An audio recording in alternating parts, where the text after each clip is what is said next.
بسم اللہ الرحمن الرحیم۔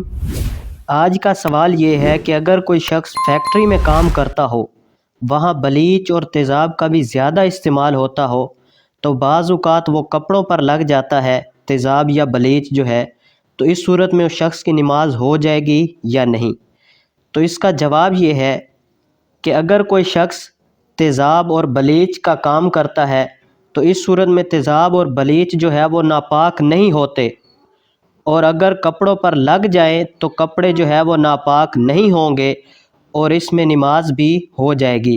البتہ ان کے لگے ہونے کی حالت میں نماز پڑھنا جو ہے وہ ناپسندیدہ ہے، اور اگر ان میں بدبو ہو تو مسجد میں داخلہ ناجائز ہوگا اور اس صورت میں نماز پڑھنا بھی ممنوع ہے، یعنی نماز نہیں ہوگی۔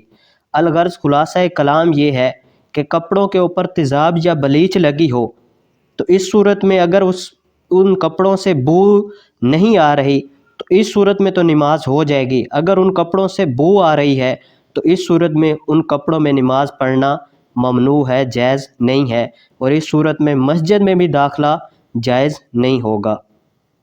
دعا ہے اللہ عز و جل ہمیں عمل کی توفیق عطا فرمائے اور صحیح معنوں میں نماز پنجے گانا با جماعت نماز ادا کرنے کی توفیق عطا فرمائے۔ وآخر دعوایا ان الحمد للہ رب العالمین۔